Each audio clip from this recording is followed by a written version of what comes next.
Welcome to the Silksong Architect Crest Deep Dive. In this series, we'll be analysing every crest and uncovering all the numbers from DPS and range to knockback and recoil, and every bit of info you could ever want to know in between. And with that said, let's jump straight in.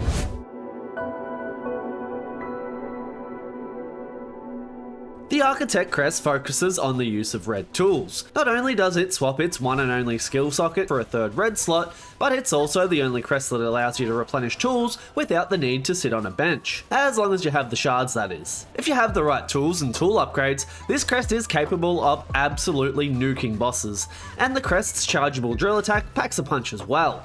This is an extremely versatile crest, once again as long as you've kept up with collecting red tools, as being able to hold 3 at the same time can open up endless possibilities. The downside of course is you will burn through your shell shards at an alarming rate, and once you run out, well, this crest's still decent, but it's going to lose a lot of its effectiveness. The Architect Crest can be obtained at the Chapel of the Architect sub-area in the Underworks. To access this, you'll need the Architect's Key, which is sold by the nearby 12th Architect for 110 rosary beads, which he'll sell to you once you've collected a total of 25 tools. All the numbers for the stats we're analysing are going to be based on having a fully upgraded needle, and will be shown as 3 different data points: the raw value, the value as a percentage compared to the Hunter's Crest, and finally, how that stat ranks among every other crest. The Architect Crest passive, and I really should have called this section the Crest Mechanics instead, because once again, it's not a passive, is the ability to do a unique bind that replenishes missing tools instead of healing. This bind takes 0.5 seconds less than the standard bind and can be initiated by holding up as well as the normal bind button. It'll then consume shell shards at the standard rate to fully replenish all of your red tools. Other than the reserve bind, other bind modifying tools do not interact with this ability. The Architect Crest has a range of 240 pixels, excluding the mini dash component,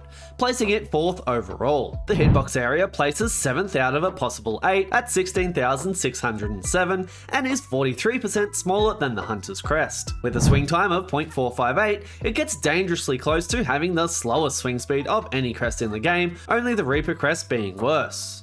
And it doesn't fare much better when we look at the hit delay with a pretty average 0.06, and that's mostly due to the mini dash component that happens before the attack comes out. Having a Hitbox Linger of 0.124 seconds gives it the 2nd place spot for the Hitbox Linger stat. Again, this is likely to make it work with the mini dash as well as the multi-hit component the crest has, able to get a couple of extra points of damage so long as the hitbox remains within the target. It's not a surprise that a crest focused on tool usage is going to have a great attack speed, and that is indeed the case, but it's still able to dish out 2.18 attacks per second. With its pretty lackluster attack speed, naturally the DPS of this crest is also going to suffer, although it does manage to claw back a little with its unique needle attack. The base damage at max is 19 instead of the standard 21. However, so long as the full attack lands, you can do 2 ticks of 2 damage for a total of 23. Of course, you do miss out on this if you only land the back end of the attack, but taking the best case scenario, this works out to 50.22 DPS,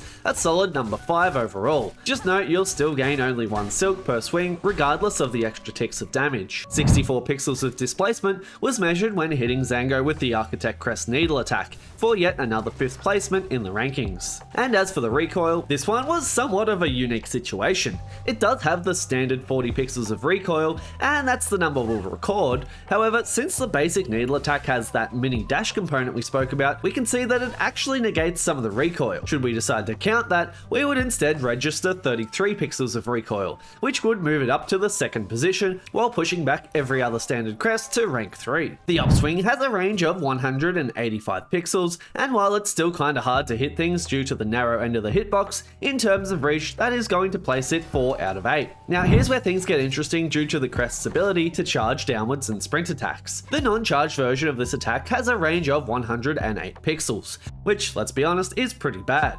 Charge it up, however, and not only are you going to double its damage, but you'll also find yourself going much further with a range of 261, which would only be 2 pixels shy of taking 1st place overall. The Hitbox Area remains the same regardless of charge, taking 7th place at 17,745 pixels and taking up an area 218% greater than the Hunter's Crest did.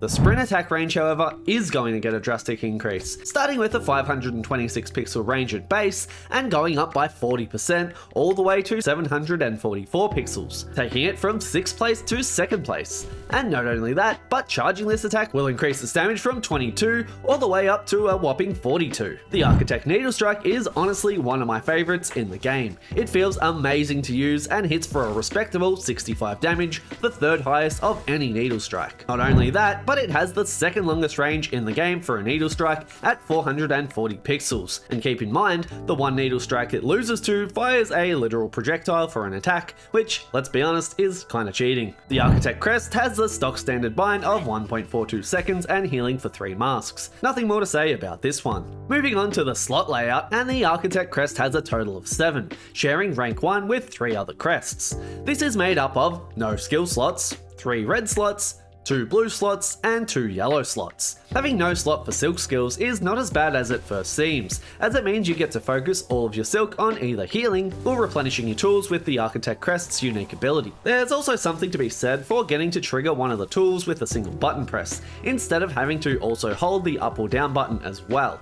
It is worth mentioning that the Architect Crest has the easiest way to access the plasmified state. Since you can replenish tools without sitting on a bench, it means you can hit that 9 mask threshold of plasmium easily, even before extending the tool pouch all the way. Finally, Reserve Bind will allow Hornet to replenish her tools one time without the need of silk, but you will still have to pay the shell shard cost. Stay tuned for the next episode where we'll be doing a deep dive on the Shaman Crest. And if you want to support the creation of more content like this, consider hitting the join button to become a member. Otherwise, simply liking, commenting, and hitting the hype button will all help greatly with the algorithm. And if you're still here, check out one of these videos on screen now. Thanks for watching, and I'll see you in the next one.